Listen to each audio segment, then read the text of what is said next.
E eu gostaria que vocês abrissem a palavra de Deus em Atos capítulo 3. E nós vamos ler do versículo 1 ao versículo 10. O que eu vou falar com vocês é o mover do Espírito Santo na igreja. Nós temos ouvido todos esses dias sobre o Espírito Santo, como ele age, como ele faz. E hoje nós vamos saber como é que ele faz na igreja, como é que ele faz na nossa vida, né? Bem como disse o pastor, ele vem a partir do momento que nós entramos na família de Deus, ele nos sela, né? Mas nós também depois temos os adornos. É a mesma coisa de você botar uma roupa. Quando você põe uma roupa, você não põe um adorno, não fica faltando alguma coisa. Eu estou falando agora como mulher, não é? A mulher vê assim, se você põe, falta lá um brinquinho, falta lá um colar, está faltando alguma coisa. Então hoje eu quero falar com vocês um pouquinho desse adorno, que esse adorno muitas vezes é uma interrogação para mim, é uma inquietude do meu coração, e eu quero passar para vocês também esta inquietude, amém? Atos capítulo 3 diz assim: Pedro e João subiam ao templo para a oração da hora nona. Era levado um homem coxo de nascença, o qual punha diariamente a porta do templo chamado Formosa, para pedir esmola aos que entravam. Vendo ele a Pedro e João, que iam entrar no templo, implorava que lhes desse uma esmola. Pedro, fitando-o juntamente com João, disse: olha para nós. Diga assim comigo: olha para nós. E ele os olhava atentamente, esperando receber alguma coisa. Pedro, porém, lhe disse: não possuo nem prata, nem ouro, mas o que tenho, isso te dou. Em nome de Jesus Cristo Nazareno, anda. E tomando-o pela mão direita, o levantou. Imediatamente os seus pés e tornozelos se firmaram, e de um salto se pôs em pé, passou a andar, e entrou com eles no templo, saltando e louvando a Deus.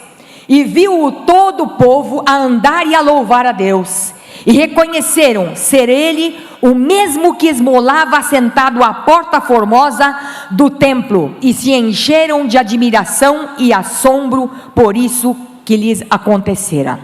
Amém? Bendita a palavra de Deus. Sabe, queridos, quando eu comecei a estudar e ver aqui o livro de Atos, que tem sido o nosso assunto tão diário, e este ano, quando eu estava pensando num tema para o Mãe do próximo ano, e eu tinha dito para minhas amigas, meu GD, que está comigo toda semana, e falei com o pastor, eu disse: o tema que me vem é nosso corpo, templo do Espírito Santo. Foi isso que me veio ao coração, né? Compartilhamos, trocamos ideias e falamos. Foi um tempo tão gostoso, tão bom. E eu comecei aqui a ver o livro de Atos, e eu queria saber muito mais. Eu não estava contente com aquilo só que eu tinha. Confesso para vocês que eu tive um tempo, eu não sei se todo cristão passa, mas eu passei um tempo assim, triste, um tempo de deserto, um tempo do calar de Deus. E parece que nessas horas a gente fica aqui meio que perdido no meio do caminho, e muitas vezes negligencia aquilo que Deus colocou em nossas mãos. E foi nesse tempo que um dia eu estava assim tão preocupada, inquieta com aquilo, porque sempre fui uma pessoa assim que temia Deus, queria buscar mais, fome de Deus, mas eu comecei a notar que aquela fome parece que foi ficando assim, meio sem apetite. O tempo já não era tão gostoso. E eu comecei a ficar inquieta com aquilo. E um dia eu orando, eu disse: Senhor, fala comigo, o que eu preciso fazer? Eu não estou bem. O Senhor sabe melhor do que eu não estou bem. Parece que eu estou querendo sentar, ficar quietinha, só ouvir, eu não quero falar. E ele disse para mim: volta e pega o machado aonde você deixou. E eu me lembrei de algumas coisas que eu tinha deixado, realmente. E eu tinha que acertar com as minhas irmãs também. Eram algumas coisas que nós estávamos envolvidas. E eu fui a elas Pedi primeiro perdão a Deus, eu disse, me perdoe pela minha negligência. Pedi perdão para as minhas irmãs, pedi perdão para o meu marido. Eu disse, eu me sinto às vezes enfraquecida. Foi um tempo que nós temos passado de muita luta, e parece que quando vocês passam um tempo de muita luta, depois parece que vocês estão meio cansados. Eu estava assim, sou humana, gente, ó, alô, sou humana. Mas, quando eu fiz isso, eu comecei a sentir novamente aquilo que Deus tinha para a minha vida.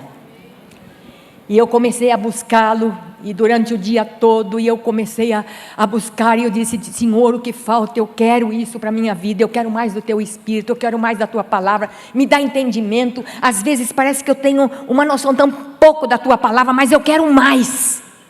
E o Senhor me levou ao livro de Atos dos Apóstolos, e eu comecei a ver, e é isso que eu quero comentar com vocês, porque eu queria descobrir o segredo da vida daqueles homens, que hoje nós não temos mais. Não só nós aqui, estou falando os evangélicos em geral, não se tem mais.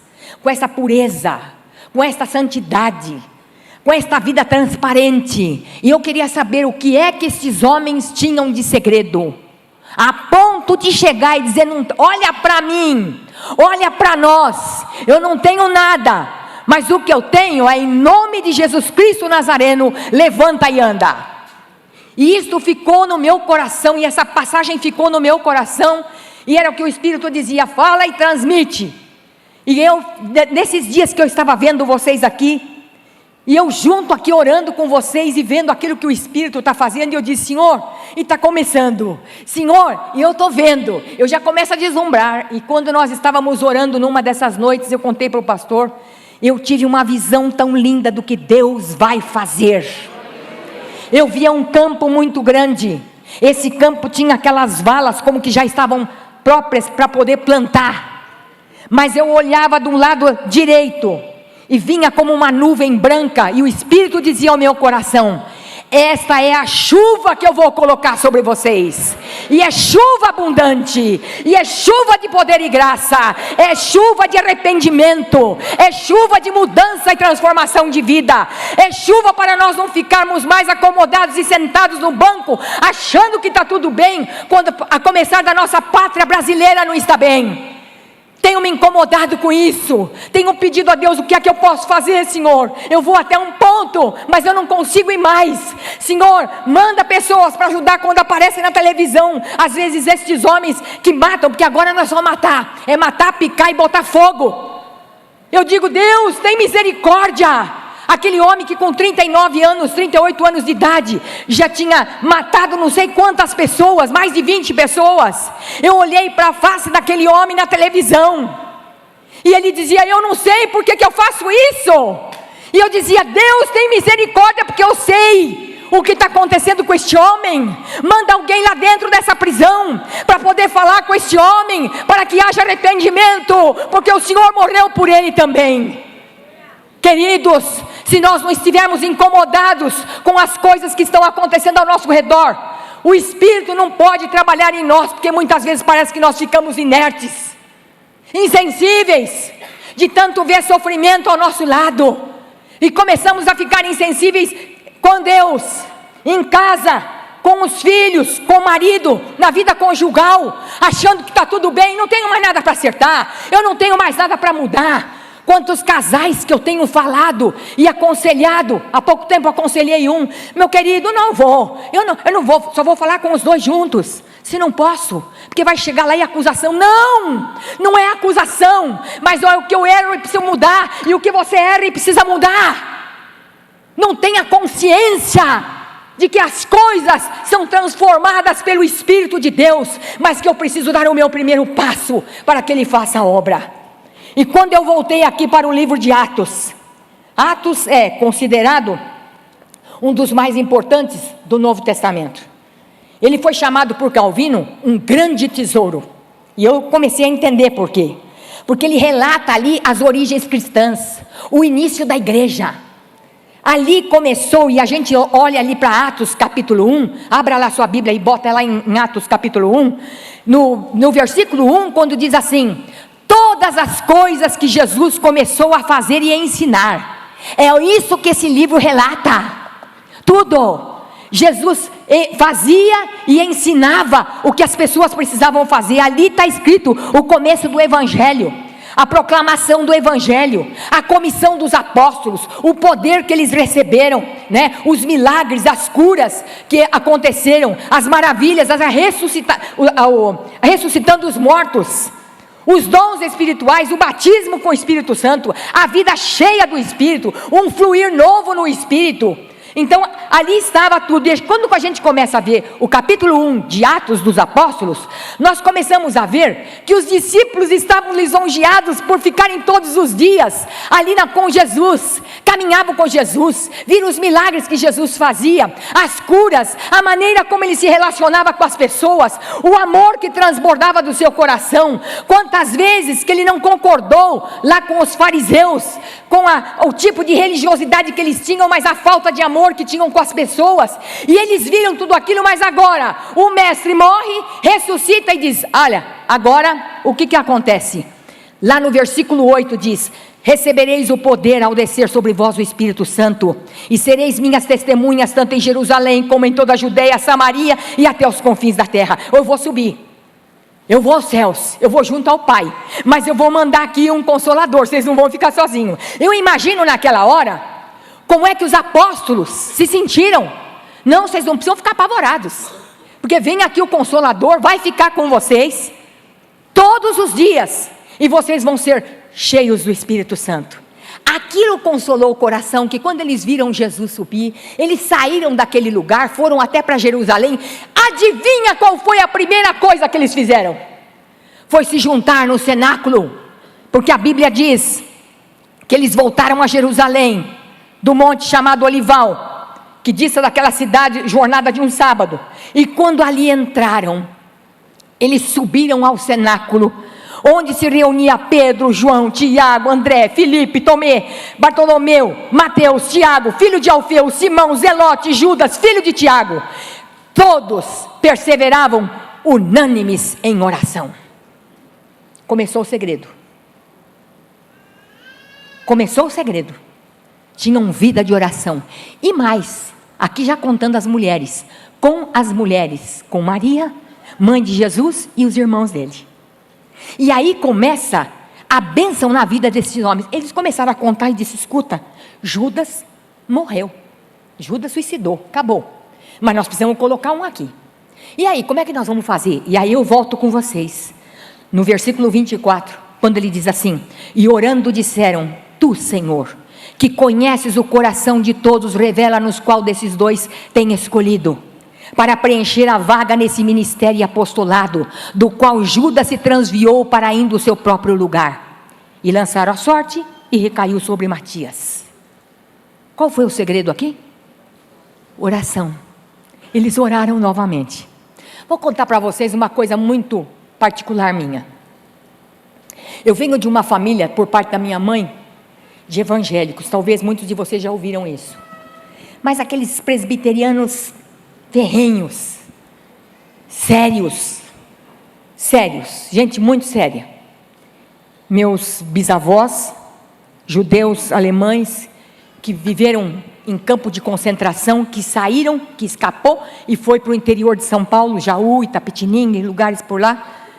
Viveram entre eles. Foi onde eu entendi por que muitos dos nossos primos se casavam entre eles. Eles viviam entre eles, mas ali firmes. E minha bisavó, uma mulher de 1,5 m, mas uma mulher de oração.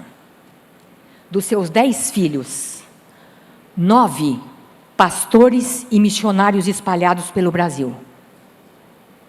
Mas essa mulher tinha uma coisa interessante: qualquer pessoa que batesse a sua porta, e eles diziam assim, ela chamava Esmeralda: Dona Esmeralda, acho que não é boa da cabeça, porque tudo, a gente vai contar as coisas para ela, conversar, ela fala assim: vamos conversar com o pai. O pai sabe da resposta. E levava a pessoa para o quarto: dobra o joelho aqui comigo.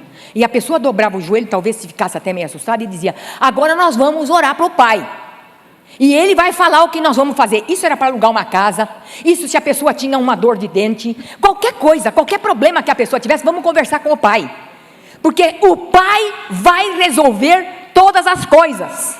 Segredo da vida. Segredo da vida. Estava aqui. Aí olha e pergunta, e por que esse monte de filho, tudo pastor, e depois missionários espalhados pelo Brasil, fora do país? Até nos Estados Unidos, fui encontrar com um primo há pouco tempo, lá trabalhando, num campo missionário, e eu fiquei perguntando, qual era o segredo? Era a oração, a vida de oração. E aqui eu vejo, quando eu volto aqui novamente, eu vejo aqui, novamente, eles, em todo livro de Atos, a gente encontra isso, orando, unânimes, orando, buscando a Deus. Veja lá no capítulo 2, quando o Espírito Santo vem sobre eles, e eles ficam cheios do Espírito Santo, foram tidos até como embriagados, mas ali eles estavam orando, eles prepararam o terreno, eles prepararam um momento. O Espírito não veio assim de qualquer momento. Quando um dos pastores ontem disse, nós preparamos os 21 dias em jejum e oração, para quê? Para que isso acontecesse, porque sem preparo não é possível. Muitas vezes a minha oração não tem resposta. Lógico que não tem resposta, porque você chega lá e fala, é isso aqui, tá? Mas você não está nem preocupado com a sua vida de oração. Queridos, nós temos que ter vida de oração como um hábito. Como você lava o rosto, escova os dentes quando você levanta, você precisa ter este hábito de oração. Mas é difícil, sabe por quê? Porque nós não somos disciplinados naquilo que nós vamos fazer. Conto para vocês toda vez que eu fiz isso comigo, que eu também de vez em quando saio da disciplina, viu? De vez em quando se bobear, mas eu fiz isso firme. Eu disse, Senhor, eu não quero mais isso para a minha vida. E todos os dias, primeiro eu faço a devocional com meu marido de manhã. Nós não saímos de casa sem fazer a nossa devocional junto. Marido e mulher que não oram junto, pode esperar problema. Quando chegam lá no gabinete pastoral, estou cheio de problema, pastora, o que eu faço? A primeira pergunta, como está a sua vida devocional? Não tenho. Então como é que as coisas vão acontecer? Não tem jeito. Mas aí, todos os dias, orando e buscando ao Senhor, e foram isso que esses homens fizeram. Outro segredo que eu vejo aqui, veja lá em Atos 2, no versículo 42, diz assim, e eles perseveravam na doutrina dos apóstolos e na comunhão, no partir do pão e nas orações, e a cada alma havia temor. Gente, quantas vezes que nós vemos na igreja de hoje, estou falando no geral agora, falta de temor das coisas de Deus. Leva de qualquer jeito. Não deu agora, vai depois. Como se fosse qualquer coisa. Como se eu vi hoje, quando eu olhei aqui o grupo que vai ser consagrado, pastores e pastoras, eu fiquei pensando, vocês já pensaram que vocês foram escolhidos a dedo pelo Senhor? Pode até achar, mas eu não sou digno disso, quem sou eu? Mas Ele achou, Ele pagou um preço por você, e Ele está te chamando. Não tem dinheiro que pague nesse mundo.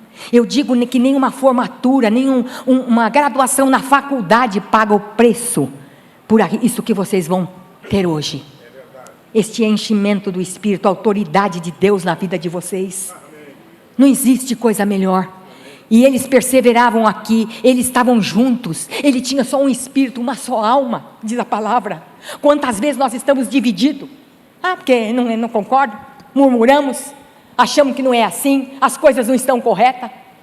Nas nossas comunidades, às vezes, a divisão, porque tudo bem que a gente não vai pensar tudo igual, porque aqui não é robozinho, e nem Deus fez a gente um robô, nem Deus fez isso, mas nós podemos discutir as nossas ideias, mas dizer o que é o melhor para nós, o que é que Deus quer. A minha opinião não vale, se o meu irmão está mostrando para mim, a minha obrigação é dizer, esse é o melhor. Imagine a responsabilidade. Por isso que nós pastores temos uma responsabilidade muito grande quando nós falamos com as pessoas. E nunca resolva os problemas pelas pessoas. Eles têm que resolver. Vocês não fazem assim com seus filhos? Eles vão crescendo, o que vocês fazem? Filho, você errou, mas você vai lá e conserta. Você não vai lá no lugar do seu filho fazer. Os nossos membros das nossas comunidades são iguais, mas eles têm que ser um só conosco. Uma mesma visão, um mesmo sentimento, um mesmo amor. Mas sabe, queridos, e eu vejo aqui como as coisas iam mudando, mas o segredo da vida desses homens era a oração. Eu estava lendo num livro esses dias, e diz que os Estados Unidos no ano de 1850 teve um colapso econômico muito grande. Faliu fábricas, os empresários ficaram na miséria, as vias férreas fecharam, mas foi um caos. Marcelo deve saber dessa história. Um caos. Levanta um homem negociante, chamado Jeremias Lanphier, e quando ele viu todo aquele caos, pessoas passando fome, uma degradação, porque daí começa a degradação moral, e aí ele começou a ficar preocupado. Ele disse: o que eu vou fazer? Um negociante. As igrejas esvaziando, as igrejas já não tinham mais pessoas, estava fechando tudo, tal era o caos nos Estados Unidos. E esse homem se levantou e disse: eu vou fazer o seguinte, eu vou fazer um folheto aqui, vou bolar um folheto aqui, e vou convidar esse pessoal para uma vez por semana, vou distribuir na cidade de Nova York, vou distribuir esses folhetos e vou fazer uma reunião de oração. Veja o que deu. Primeira reunião, era semanal, 6 pessoas. Segunda reunião, 40 pessoas. Por isso que quando você começa uma reunião de oração, às vezes as esposas falam comigo: pastora Sueli, a gente ora lá, mas convida, que venha um. Sempre eu disse isso para minha turma: que não tenha ninguém, mas eu vou estar lá. Que não tenha ninguém, mas eu vou estar lá. Porque o nosso compromisso é com Deus. Se quiser vir, vem. Não quer, você vai estar perdendo. Aí, então, esse homem distribuiu. Daqui a pouco, começou a aumentar. Em meses, estavam em 10 mil homens orando. E eles passaram a ser diariamente. E as coisas começaram a mudar. E a pouco tempo depois, foi espalhado um poderoso avivamento nos Estados Unidos, que milhões e milhões de pessoas voltaram para as igrejas, convertidos, cheios do poder de Deus, e houve um avivamento muito grande nos Estados Unidos, por causa de um homem, que resolveu pagar o preço e orar. Você quer que a sua família mude? Pague o preço da oração. Você quer que a sua igreja mude? Pague o preço na oração. Nós achamos que as coisas são tudo muito bem assim, gratuitamente. Pague o preço por isso. E ali as coisas mudaram. E eu vejo que nós queremos ser a igreja de Atos. Vamos ser igual a igreja primitiva, mas nós não queremos pagar o preço na oração, diante de Deus, para saber o que é que Ele quer, quais são os rumos que Ele é. A gente olha ali que eles oravam com fervor e constância, eles dependiam de Deus, porque quando nós não oramos, nós começamos a depender de nós mesmos e só fazemos bobagem. Quando as coisas não estão bem na nossa casa, primeira coisa que faz, eu vou buscar a Deus, eu vou buscar o meu Pai vai falar conosco. Eu me lembro uma vez, quando criança, papai era motorista de praça, e ele perdeu o carro, num acidente muito feio, o carro deu perda total, e naquela época não tinha trabalho, não tinha o que fazer, e eu me lembro que ele chegou em casa desesperado, e ele disse para minha mãe assim: minha velha, e agora? Quer saber a resposta dela? Ainda que a figueira não floresça, nem haja fruto na vide, o produto da oliveira minta e os campos não produzam mantimento, as ovelhas sejam arrebatadas do aprisco e os currais não haja gado, todavia eu me alegro no Senhor e exulto no Deus da minha salvação. O Senhor Deus é a minha fortaleza, faz os meus pés como da corça e me faz andar altaneiramente para a glória do nosso Deus. Essa foi a resposta que ela deu para ele. Você pensa que ela discutiu, que ela brigou? Ela disse: meu velho, ainda que não tenha nada disso, mas eu me alegro no Senhor. Tinha uns 8 anos de idade. Nunca mais me esqueci disso.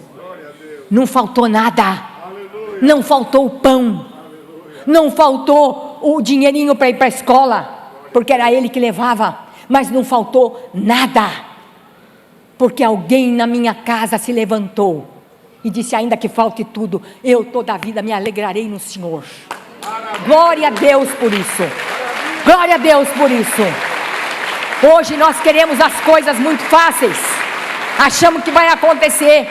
Quando eu perguntei aqui para o Antônio Carlos, e eu vi aquele homem naquela luta, naquela dificuldade, eu disse: meu irmão, tem algum grupo de oração, de intercessão por sua vida? porque o irmão precisa de cobertura. Ele disse, sabe, irmã, não tenho. Lá na igreja, às vezes um ou outro que levanta, assim para dizer, vou orar pelo senhor, pastor Antônio Carlos. E eu fiquei pensando, misericórdia, meu Deus, este homem precisando, correndo risco de vida no meio de favela, no meio de bandido. E às vezes a gente não levanta em oração. Tem um grupo que está firme comigo, orando pelo meu filho e pela minha nora, que precisam de cobertura de oração. É todo dia. E cada vez que eu me lembro deles, eu digo, Senhor guarda a mente, guarda o coração, guarde a vida. Senhor, não permita nenhum mal sobre a vida deles. E o Senhor guarda. E o Senhor guarda. Que Deus tenha misericórdia de nós, queridos. E agora nós vemos aqui, a igreja, quando se reúne na igreja de Atos para orar, Pedro estava preso. E a oração do povo lá, por isso que eu creio quando a igreja de Deus ora. Quando nós oramos aqui, pela nossa querida Cristiane, e pelo pastor Renato, aquele dia, eu estou acompanhando de perto, quando eu estive ali perto deles, cheguei no momento que ela tinha recebido a notícia, triste, lançaram-se conosco, chorando, como quem dizia agora. Eu disse para ela, levanta a tua cabeça, tem esperança. O médico pode ter dito não tem jeito, mas o doador de vida ainda não deu a resposta. Glória a Deus por isso. Como igreja de Deus nós temos que crer assim. É o doador da vida. Olhar para Ele, pensar nele. E quando nós fomos buscá-lo, começamos a clamar, Senhor, o Senhor sabe da vida dos seus filhos, o quanto eles são necessários aqui. Ainda tem 4 filhas para cuidar. E foram saber, e ela veio com um sorriso nos lábios. Sueli não tem metástase, um câncer enorme no seio, não tem metástase. Ela voltou para São Paulo, porque o médico daqui achou, ficou com dúvida. Ela me disse, ele está com dúvida, Sueli, eu acho que tem metástase. Não tem, porque Deus faz a obra completa. Fez novamente no hospital Albert Einstein, e o médico olhou para ela e disse, já é um milagre, você não tem metástase. Glória a Deus, porque o povo de Deus estava orando, e as coisas acontecem, cadeias se rompem, grilhões quebram, e era o que acontecia nessa igreja. Paulo e Silas orando na prisão, Deus abre as portas para eles evangelizarem a Europa. Às vezes a gente tem dificuldade, como é que eu vou entrar num sertão, às vezes do Nordeste, ou lá no Sul, povo mais duro de coração, diferente, mas Deus abre a porta, e vai trabalhando no coração, e quando você vê o coração está amolecido,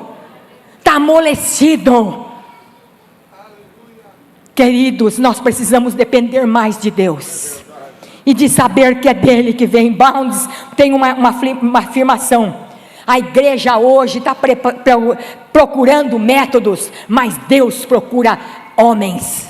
Deus não unge métodos, Deus unge homens. Nós precisamos saber que Deus vai nos ungir, e ninguém vai sair daqui, nesta manhã, nesse encerramento, sem uma unção e uma graça nova. Que as pessoas vão poder olhar para vocês, olhe para mim, olhe para nós, de não envergonhar do nome de Cristo, de ter uma vida limpa e transparente, e de saber que o Senhor é que está operando em nossa vida. Mas eu queria aqui falar com vocês sobre 5 verdades que marcaram a vida desses apóstolos, e foi isso que me chamou a atenção. Primeiro, tinham vida de oração, está lá. Quando nós lemos esse versículo, esse capítulo aqui 3, veja lá que no 1 já diz, Pedro e João subiam ao templo na oração da hora nona. Deixa eu falar para vocês, eu coloquei uma rede de oração por todo o Brasil. As esposas dos pastores receberam? Levanta a mão. Quem é que está na rede de oração comigo? Só? E eu fiz mesmo como um termômetro as minhas pegadinhas, viu, pastor Osmar? Eu fiz, poucas disseram, estou junto, estou orando. Eu participo de uma rede da Missão Portas Abertas, do pastor Jonathan Júnior. Ele manda, gente, teve uma semana que eu confesso para vocês, eu não abri o meu WhatsApp, porque era tanta desgraça. São 4 redes que eu estou ligada, mas era tanta desgraça, que eu falei, Senhor, acho que eu não vou ter força para orar para tudo isso aqui. Era um que estava sendo decapitado lá no Iraque, era o outro aqui que estava com problemas lá na Colômbia, eram os nossos aqui que estavam, esposas de pastores encontrando dificuldade, e quando eu comecei a atender cada uma delas, que eu atendo no Mãe, mulheres, muitas delas, quero dizer para vocês, marcadas, tristes, porque a sua casa não vai bem, seu marido não está bem. Eu não vou entrar em detalhes aqui, porque não interessa para ninguém, mas detalhes que o marido não está bem mesmo. Sabe por que a igreja não está caminhando? Porque eles sabem por que não está caminhando. As propostas que fazem para elas, muitas vezes indecorosas, que me deu nojo. O mundo falar essas bobagens, eu até posso acreditar, porque eu digo assim, bom, não conhece ao Senhor. Mas um pastor, eu digo, Senhor, perdeu o temor. Perdeu o temor. Um pastor que faz determinadas propostas para sua esposa, perdeu o temor de Deus. Então o que eu fiz, era uma, era outra, eu disse, bom, então vamos fazer o seguinte, eu vou abrir uma rede de oração, vocês colocam os pedidos, não precisa dizer o que é, mas diz, eu preciso de oração. Tenho acompanhado uma de perto, e eu falo com ela, ela fala comigo, vivendo um problema terrível na sua casa com o seu marido. E ela diz, pastora Sueli, o que eu faço? Não faz nada, quieta, não fala. Quanto mais você falar, mais problema vai dar. Mas espere em Deus, porque quando Ele cutuca e Ele mexe é para valer. Não é com a nossa força, mas é com a força do Espírito. Aquilo que você não pode mudar, Ele vai mudar. Muitas vezes nós podemos alertar. Meu marido sabe disso, tenho toda a liberdade de falar isso para ele. Ele sabe, ele mesmo já falou aqui. Mas quantas vezes que às vezes eu falo e alerto, não é bem assim. Tá bom, tudo bem. Lá na frente, aí ele vem e fala, tem razão. É eu e o meu filho, mas nós chegamos juntos. Sabe por quê? E ele sabe que é por amor. Eu digo, você crê que eu continuo te amando muito mais do que quando eu casei? Muito mais? Porque são quase 50 anos juntos, eu conheço. Eu te amo muito, eu não quero ver você como um pastorzinho qualquer. Um pastorzinho que não busca Deus, que não tem temor de Deus na vida. Eu não quero isso. Eu quero para minha casa homens santos de Deus. Os meus filhos sabem disso. Clamo a Deus noite e dia pela vida deles, porque são homens falhos, sujeitos a erros, a lutas, a dificuldades como qualquer um de nós tem, mas clamo por eles. E mais, quando tive um problema muito sério há uns anos atrás, algumas pessoas olharam para mim e disseram, quero ver vocês falarem agora de família. Eu quero dizer para vocês que eu estou aqui e estou falando de família. E mais, neto que não se perdeu, e ninguém se perdeu.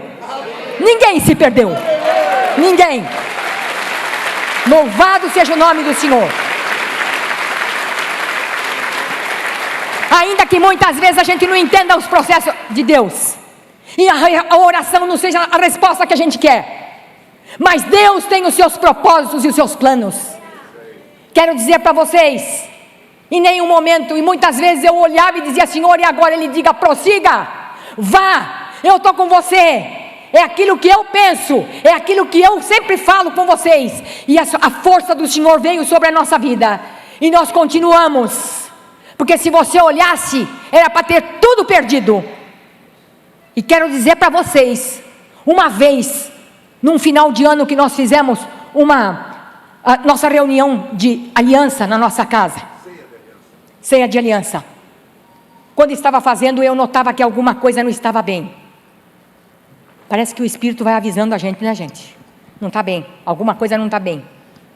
E eu falei com a pessoa, você não está bem, você não é a mesma pessoa. E continuou. E eu disse, o primeiro que botar a mão nesta aliança, porque Deus não brinca com aliança, Deus vai tirar. E Deus tirou. difícil, duro, tirou, porque não é a minha vontade, nem a vontade, mas é a vontade do Pai, porque Ele não brinca com essas coisas, Ele tem compromisso sério conosco. Eu me lembro uma vez, queridos, com a minha bisavó, ela orava por todos os seus filhos, é incrível isso, e eu vou dizer para vocês, eu não teria coragem de fazer, ela teve. Tinha uma filha sua que estava namorando, noiva, e ela dizia para a filha assim: minha filha, este homem não é para você, este homem vai acabar com a sua vida. Ainda ela brincava, porque ele tinha a mão muito cabeluda, isto parece um bicho, ela dizia, na simplicidade dela.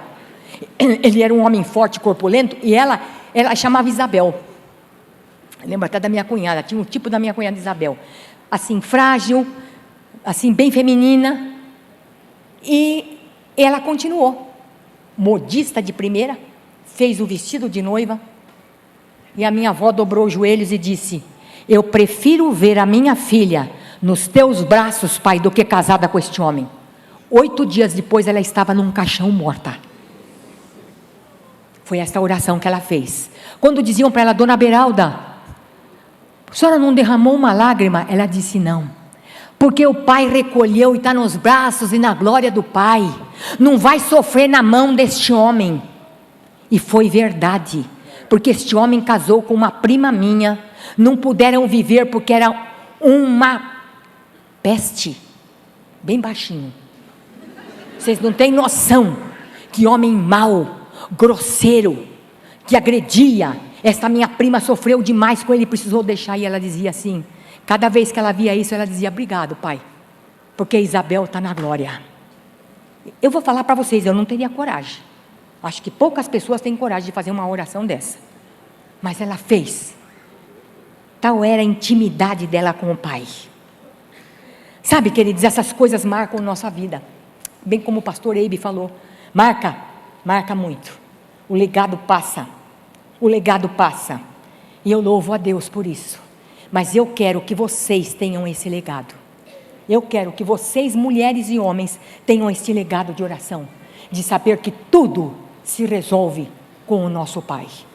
5 coisas aqui. Primeiro, eles tinham vida de oração.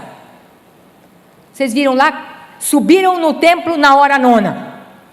Por quê? Porque lá atrás, lá eles já diziam assim: quanto a nós, nos consagraremos à oração e ao ministério. Pastor, para de se intrometer em negócio que não é para você fazer. O seu negócio é Bíblia e oração, senão vai subir aqui e vai falar bobagem, e não vai tocar o coração do povo. Busque ao Senhor, vá buscar ao Senhor na sua meditação, no seu momento com Deus, e Ele dá, Ele faz isso. Quando você abre o coração diante dEle, Ele vai te dar uma palavra. Quando perguntaram para Spurgeon como é que ele trabalhava, como é que seu ministério tinha sucesso, ele disse: eu trabalho de joelhos.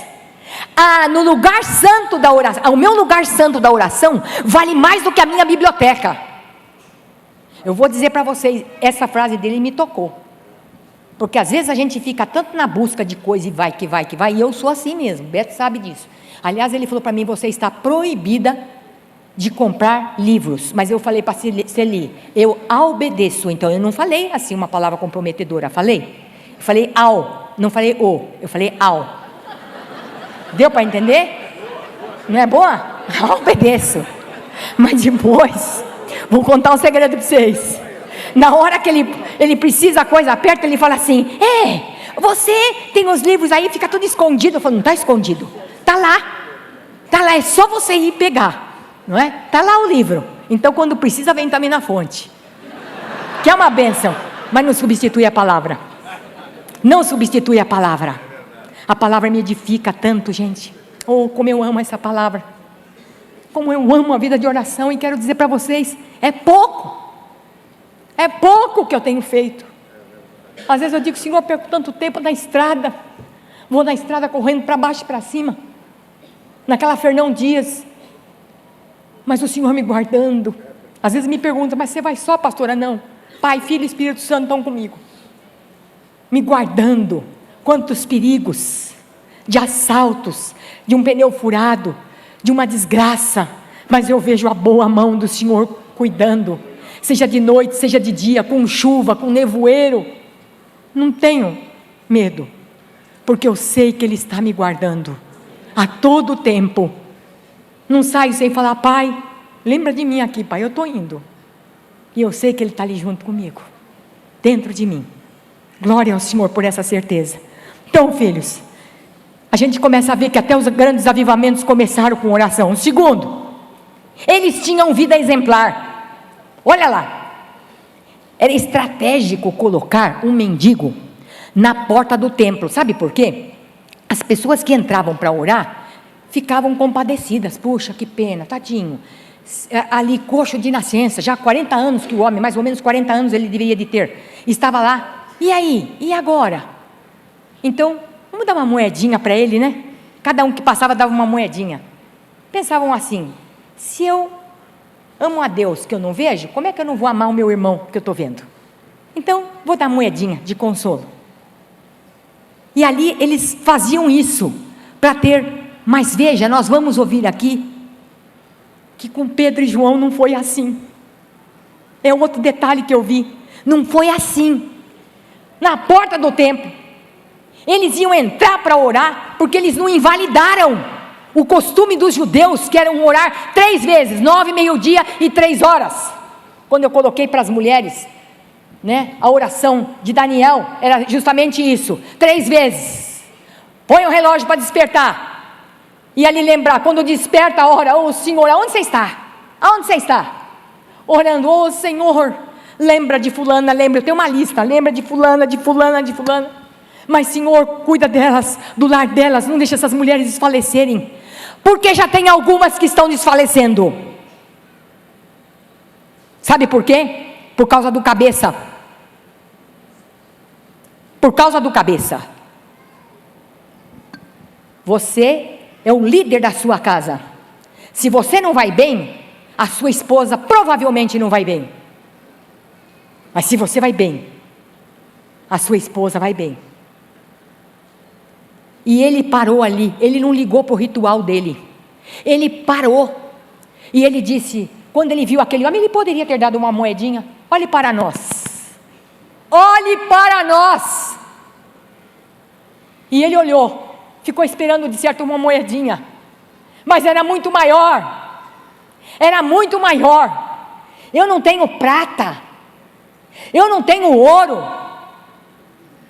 mas em nome de Jesus Cristo Nazareno, levanta e anda. Levanta e anda. E a Bíblia diz que a coisa começou a acontecer, os artelhos começaram, e aquele homem ficou em pé, e aquele homem começou a andar. E eu fico olhando que o mundo está vendo a gente assim. Eles estão olhando para nós, e a gente começa a dizer assim: não olha para mim, é seu exemplo, é Jesus. Uma vez eu fui conversar com um pastor, e eu disse: olha pastor, puxa, que bênção a sua vida. Não olhe para mim, não olhe para mim, olhe para Jesus. Espera aí, Paulo diz: sede meus imitadores como eu sou de Cristo. Espera aí, por que nós não podemos ter uma vida digna para mostrar para as pessoas? Se o mundo mostra a podridão da vida, por que nós não podemos mostrar uma vida digna diante de Deus? Ah, não, só na igreja. Não, não é só na igreja, é todo lugar. Todo lugar. É no cabeleireiro, é onde você corta o cabelo, é no açougueiro, seja lá onde você for, no mercado, na faculdade, seja onde for. Estava conversando com o Carlos esses dias, ele me contou: vó, você não tem noção o que é droga na faculdade. Os caras voltam, ao linguajar deles, os caras voltam chapado depois do intervalo, de tanta cocaína, de tanta bebida. E você, filho? Eu me faço assim, avó, que eles vêm cutucando: você não quer? Ele bota o aparelho no ouvido assim: não, estou ouvindo outra coisa. Porque vó, não tem como falar para eles de tanta miséria. Estão se acabando, vó, nas drogas, vida promíscua, coisa horrível que tem acontecido. Olhe para nós. Terceiro, eles tinham uma vida de poder. Não tenho ouro e nem prata, mas o que eu tenho eu te dou. Em nome de Jesus, o Nazareno, levanta e anda. Hoje, a igreja está cheia de aparelhagem e de coisa, não tenho nada de contra, quero que vocês entendam isso. Mas não tem poder. As pessoas olham para nós e, para um aconselhamento, puxa, vou orar aqui para você, tá? Puxa, que problema, hein? Porque não tem a essência de dizer, eu tenho uma palavra de Deus para você, Deus vai mudar a tua vida, assim como Ele mudou a minha, Ele vai mudar a tua vida. Sabe qual é o problema? Que nós não temos coragem de dizer para os nossos filhos, olhe para nós, olhe para mim. Nós não temos coragem de dizer para a esposa, para o esposo, olhe para mim. Ele vai dizer, olhar para você? Como uma moça me contou esses dias, chegou desesperada, pastora, 16 anos de casada, o meu marido arrumou outra, e agora eu fiquei sabendo que ele tem um filho com essa mulher. Como que você soube? Pela minha filha. Como? Foi o seguinte, nós estávamos em casa, ele deu uma ordem para a filha, não, você não vai sair assim, agora não é hora de você sair. Ela olhou bem para ele e falou, você? Quem é você para me dar ordem? Ela falou, para, como é que você desrespeita seu pai desse jeito? Você não sabe, está aqui ó, a menina de 15 anos tinha tudo fotografado, porque vocês sabem que hoje eles entendem mais do que a gente nessas coisas, tudo fotografado, mostrou para a mãe, está aqui, sabia o nome da criança, onde a mulher morava, tudo, foi um detetive. A mãe caiu das pernas, não, eu não acredito isso, olhou para o marido, é verdade isso? É verdade. E agora? Ela disse, pastora, e agora pastora, o que eu vou fazer? Pastora, o que eu faço da minha vida? Entrou desesperado lá dentro do gabinete, chorando, descabelada, o que eu faço? Vem cá, você crê que Jesus tem poder para mudar o seu lar? O meu marido não é convertido, você crê que Ele pode mudar o coração do seu marido? Creio. Então vou orar com você agora. E eu orei com aquela mulher, repreendi os demônios daquele lar, repreendi o demônio da mente daquele homem, que é um demônio isso, entra um espírito de encantamento assim, que a pessoa não consegue sair daquilo, fica assim. Então a gente tem que orar e repreender.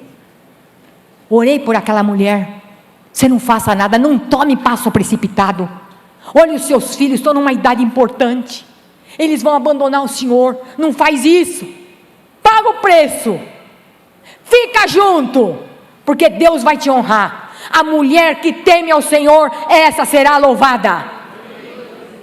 Muitas vezes nós esquecemos da palavra de Deus, o que ela diz, e aquela mulher saiu de lá consolada. Depois ela me procurou e disse, pastora, muito obrigada. Sabe que eu falei com ele? Ele falou para mim o seguinte, que realmente ele está errado, ele pediu perdão para mim, o que eu posso fazer? Ela disse, você vai dar um nome para essa criança e vai sustentar, porque a criança não tem culpa. Agora, porque a fulana é isso, é aquilo. Chamou a mulher de tudo quanto era nome. Ela disse, não fala não, porque você é igualzinho, você compactuou, você é igual. E ali eles se acertaram. E este homem está indo na comunidade com ela. Deus precisa nos dar sabedoria em todas as coisas. Em todas as coisas, queridos. Pedro e João tinham compaixão, é o quarto passo. Eles demonstravam compaixão, não religiosidade. Não tinha religiosidade. Porque não é, tá vendo? Fez isso, agora fora. Entrou aqui um casal de homossexual, seja de homem ou de mulher, eu não vou tratar, fora. Você não sabe o que Deus vai fazer? Você não é o Espírito Santo? E Ele vai tratar, ame. O filho rebelde, ame. Eu me lembro que quando eu não tive paciência com um dos meus filhos, que eu falhei, como mãe, mas eu voltei e pedi perdão. Mãe pede perdão, você sabia disso? Pai também, mas pedir perdão. Ele está aqui me ouvindo, ele sabe disso. Eles estão aqui me ouvindo, sabe disso. Eu pedi perdão pela minha atitude, pela minha precipitação, porque aquele dia eu estava assim tensa com algo que eu tinha que resolver. Enfim, a primeira pessoa que eu encontrei, pá! Que coisa feia. Mas eu voltei, eu não tive paz. O Espírito falava no meu coração, Sueli, o que você fez? O que você fez? Nós condenamos muitas vezes as mortes que estão acontecendo aí fora, E nós, com a nossa religiosidade, muitas vezes matamos dentro da igreja o sentimento das pessoas com as nossas atitudes. Matamos nossos filhos com as nossas atitudes. Matamos marido, matamos mulher. Cobramos coisa que não é direito nosso cobrar. Porque nem Deus cobra. Nem Deus. Ele nos trata com muito amor. Quando uma moça me perguntou essa semana, desesperada, numa luta danada na sua casa, ela disse: pastora, por favor, não desista de mim, pastora. Colocou 3 vezes: não desista. Eu coloquei para ela: não desisto porque Jesus não desiste de mim. Não desisto. E eu sei que você vai ter vitória. Falta muitas vezes para nós compaixão. Compaixão. É porque eu sou pastora, porque eu sou pastor, eu não preciso. Eu já ouvi gente dizer, pastor, ouvi. Eu vou pedir perdão do quê? Eu vou acertar o quê? Eu não preciso mudar nada. Que Deus tenha misericórdia. O dia que a gente disser não preciso mudar mais nada. Como que não precisa mudar? Diariamente. Nós fazemos coisas erradas, coisas que não agradam o Espírito. Machuca os filhos, machuca o esposo, machuca a esposa. Quantas mulheres têm dito para mim: ah, pastora, o meu marido grita tanto dentro de casa comigo, com os filhos. Às vezes eu fico até atordoada, pastora. É uma gritaria, é uma confusão. E depois aí os filhos não querem ir mais para a igreja, não querem estar mais junto. O que eu faço, pastora? Eu não vou falar para vocês o que eu acho sem o Espírito Santo para fazer. Não vou falar, senão eu vou pecar. Que dá vontade, dá. Vai gritar com quem? Agora eu vou dizer para vocês, muitas vezes grita porque vocês permitem isso. Ah, porque eu estou apagada, esmagada por causa do marido. Permitiu. Ah, está pregando rebelião, pastora? Não. Você precisa ter posicionamento, amor próprio. Homem não dá valor para a mulher que faz isso. Vocês estão enganadas. Não dá valor. Ah, porque assim não dá. Porque a mulher idônea vai ajudar, vai dizer: ó, cuidado, olha, você está correndo perigo. Ah, mas ele não vai aceitar. Problema dele, mas você falou, você orientou, você mostrou, porque essa é a sua função. Oh, então vai lá, só vai fazer o que ele manda? Com licença, hein? Que isso? É uma sociedade conjugal. É um ao lado do outro, ajudando. A gente pode ter sempre, a gente tem confusãozinha. Tem, que nem vocês assim, tem confusãozinha. Mas chega a um denominador comum. E outra coisa, não dormir sem um falar com o outro. Eu aprendi uma coisa com a doutora Adriana, não esqueci mais, viu? Ela disse que quando a Bíblia diz: não se coloque o sol sobre a vossa ira, é porque é o seguinte: nós temos o consciente, inconsciente e subconsciente.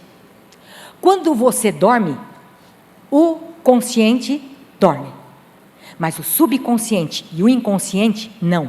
E é ali que o diabo trabalha. Você já notou que você tem até pesadelo muitas vezes com a própria situação? Tem.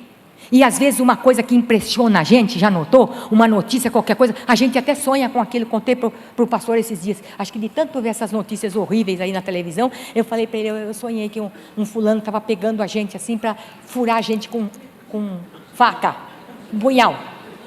E eu falei para ele vinha assim, Beto, atrás de você assim, falei para ele, e vinha encostando o punhal, e eu falava: você não toca, em nome de Jesus você não vai tocar. Certo, Zuleide? Cadê a Zuleide? Lembrei da minha amiga Zuleide. Você não vai tocar. Você não vai tocar. Em nome de Jesus. Sabe, queridos, mas o que me encanta aqui é que eles quebraram a religiosidade deles, mesmo zelando pelas tradições, mas deixaram de orar e foram acudir o coxo que estava ali caído, para dar vida para aquela pessoa. Deixe dos seus compromissos muitas vezes. Se não dá para fazer, se não é para fazer aquele dia, não tem importância. Deus sabe, muda para outro dia, mas vai atender aquele que está morrendo, está com fome, está com sede, está precisando de Jesus. Oh, queridos, que Deus nos dê graça. Eles trabalharam de frente, trataram como gente aquele homem, olharam no olho. Olha para nós. Quando eu estava estudando sobre isso, e que o Espírito me deu isso numa hora da minha meditação. Eu disse: Senhor, será que as pessoas estão podendo olhar para mim esperando alguma coisa, Senhor? Ai, Pai, será que eu estou podendo dizer: olha para mim, tá, olha para mim, e eu, o que eu tenho para dar? Pelas minhas atitudes, pelas minhas palavras, pela minha vida de oração, pela minha vida de santidade, de transparência, e que comece em casa. Não começa na igreja com cara de santo, mas começa em casa, ali, olho a olho, de acertar com o filho ou com a filha que errou, que erra. Sempre digo para eles: vocês são pais hoje, vocês sabem disso, que a gente erra, faz bobagem, não é verdade? Mas quando erra, volta para acertar. Julguei mal, falei bobagem, e fala o quê? Não fala perdão, viu? Perdão, não é perdão, falei bobagem. Sabe o que você ganha? Autoridade. Você não vai ficar envergonhado, você vai ganhar autoridade. Para o marido, quando erra, quando extrapola, e eu sempre digo isso para o Beto: fala para mim, quando você vê que eu estou caminhando muito, que às vezes eu não tenho paciência de explicar, você fala para mim, vem cá, senta aqui, que às vezes eu falo: bem, vamos fazer o seguinte, eu vou resolver isso aqui, depois eu te explico melhor. Porque parece que a gente não tem paciência de dizer, porque cabeça de homem é diferente de cabeça de mulher, não é? É diferente. Mas não, fala comigo. Ó, aqui você extrapolou, isso aqui não está certo.